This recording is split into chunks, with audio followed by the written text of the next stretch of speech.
Le Sénégal est très attendu dans cette Coupe d'Afrique des Nations et devait se rassurer après une phase de poule un peu poussive. Ce huitième de finale contre le Cap-Vert était donc très attendu. Malgré une performance d'ensemble vraiment pas convaincante, les Sénégalais s'imposent 2-0 grâce au but de Mané, mais aussi le premier but de Bamba Dieng sous les couleurs du Sénégal. On va donc analyser ce match, cette qualification un petit peu contrastée par rapport au contenu de la rencontre dans le débrief. On commence par faire un petit point sur les choix d'Aliou Cissé. Après avoir joué en 4-2-3-1 contre le Malawi, on retrouve finalement le 4-3-3 comme contre le Zimbabwe en match d'ouverture. Il y a la défense type avec Mendy au but, devant lui la paire Diallo-Koulibaly accompagnée par Sarr à droite et Saliou Ciss à gauche. Au milieu, Gueye est titularisé aux côtés de Gana Gueye et de Nampalys Mendy. Le trio offensif est lui composé de Mané, Boulaye Dia et Famara Diédhiou. Une compo que je trouve cohérente sur le papier avec une équipe qui est plus ou moins celle qui devrait être alignée à chaque fois, même s'il y a un petit déséquilibre sur cette aile droite. Pour entrer dans l'analyse, les Lions de la Teranga entrent plutôt bien dans le match en empêchant les Capverdiens d'exister. Il y a une énorme occasion pour Mané sur le poteau qui aurait pu débloquer le match très rapidement. On s'attendait à avoir beaucoup plus d'intensité après ça, mais progressivement on a vu beaucoup moins de rythme, pas mal de déchets techniques chez les Sénégalais et des situations vraiment mal jouées. Des passes longues qui trouvent personne, des erreurs basiques dans les transmissions, une preuve d'un manque de confiance parce qu'avant ce match-là et même jusqu'à la fin de la première période, le Sénégal n'a marqué qu'une fois et c'était sur penalty en toute fin de match contre le Zimbabwe.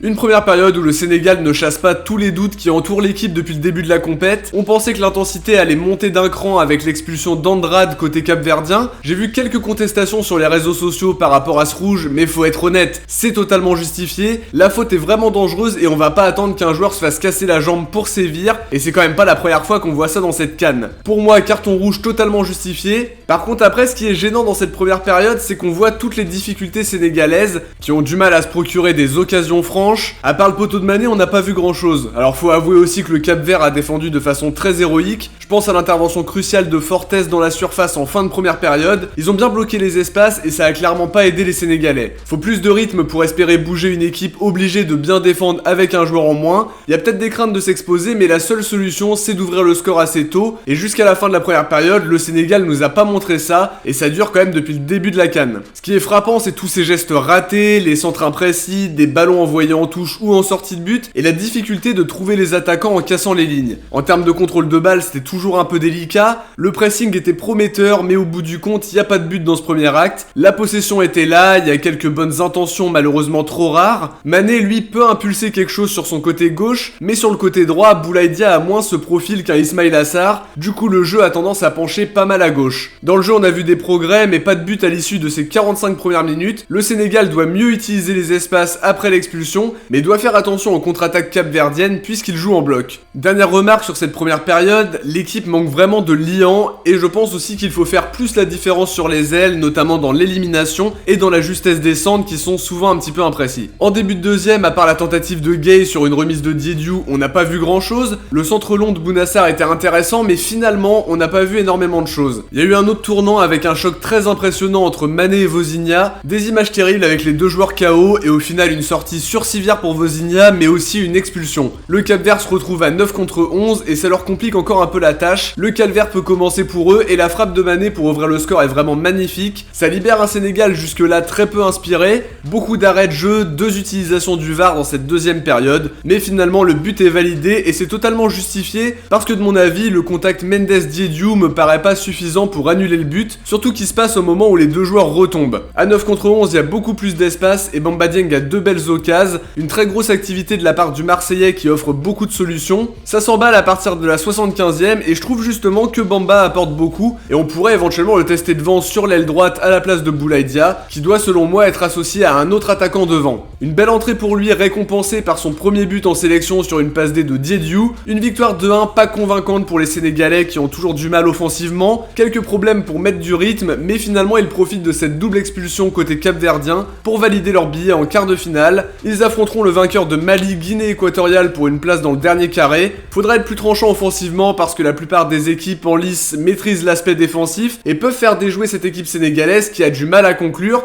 et qui peut donc se faire punir en contre-attaque. En conclusion, conclusion, ils devront donc hausser leur niveau de jeu pour pas se faire piéger au prochain tour, parce que le Mali est une belle équipe, et si c'est la Guinée équatoriale qui passe, ils savent défendre mais aussi contre-attaquer. On l'a vu contre l'Algérie, ça va aussi obliger Aliou Cissé à faire des choix différents pour le prochain match. De notre côté, on arrive à la fin de cette petite analyse, j'espère qu'elle vous a plu. Si c'est le cas, n'hésitez pas à liker, partager, commenter et vous abonner. On se retrouve très vite pour une prochaine vidéo. Ciao, portez-vous bien et surtout allez l'OM.